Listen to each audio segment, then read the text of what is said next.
Once in a town in Denmark, on the very last evening of the year, New Year's Eve, the snow began to fall, and it became bitterly cold. Through the cold and gloom walked a little girl. Both her head and her feet were bare, for she was very poor. It is true that she had a pair of shoes when she left home that morning, but they were her mother's, and so were much too big for her. They had slipped off as she ran across the road to dodge two speeding carriages.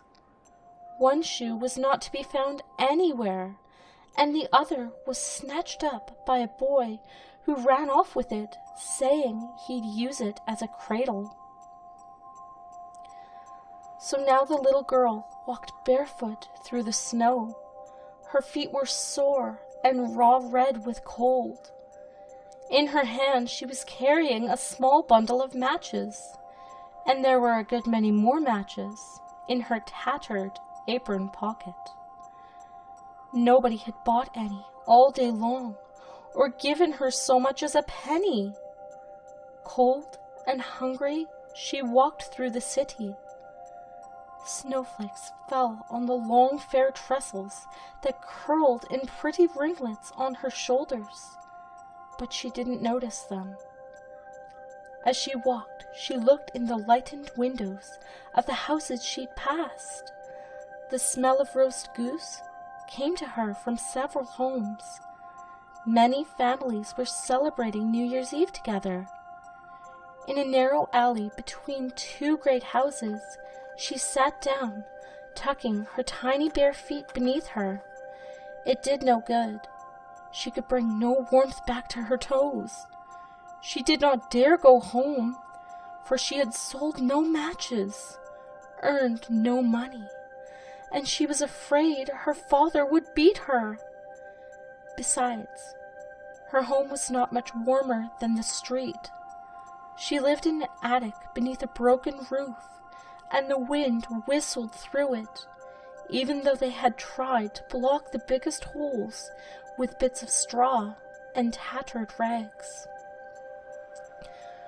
Her little hands were numb from cold.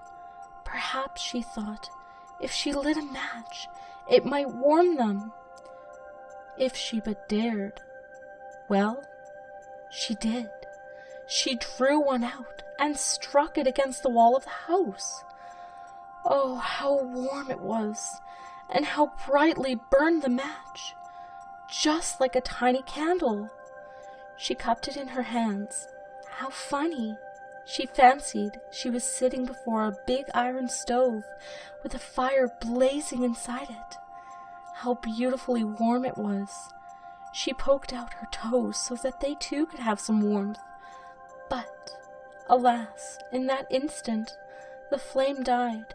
The stove vanished, and she was alone with the burnt match in her hand. She lit another. Its flame lit up the wall, and somehow made it transparent like a veil, so that she could see right through into the house. She saw a table spread with a snow-white cloth, and set with the very finest china dishes. In one dish was a roast goose stuffed with apples and delicious plums. Then, lo and behold, that goose, knife, and fork all jumped down from the table and came waddling toward her. The little girl stretched out her arms, but the match went out, and her hands touched instead the cold, hard wall beside her. She struck a third match. It flared up, and by its light she saw that she was sitting under a lovely Christmas tree. It was even grander than the one she'd seen on Christmas Eve through the windows of the wealthy merchants' houses. Hundreds of candles burned on its green branches, and bright little figures, like those she'd seen in toy shop windows, looked down upon her. She smiled and reached toward them in delight. But at that moment, the match went out, and she saw that the candles on the Christmas tree were only bright stars in the sky.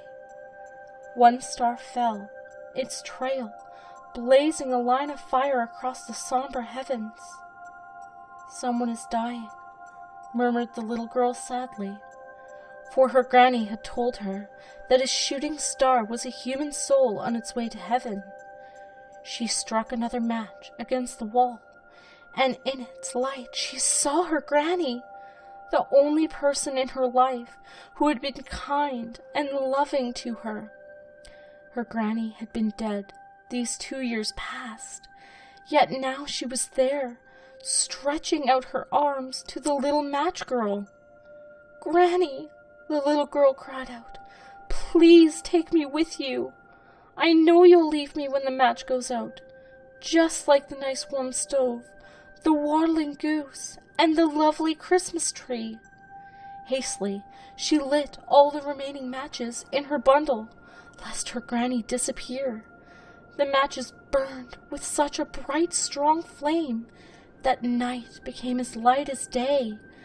Never, the child thought, had her granny looked so happy. Then her grandmother took the little girl in her arms and flew up with her to where there was no more cold, no more hunger, no more pain. In the cold glimmer of morning, someone found the little match girl curled up in the narrow alleyway. She had frozen to death in the last night of the old year. The sun of a new year now shone down upon her lifeless body. Her lap was filled with burnt-out matches.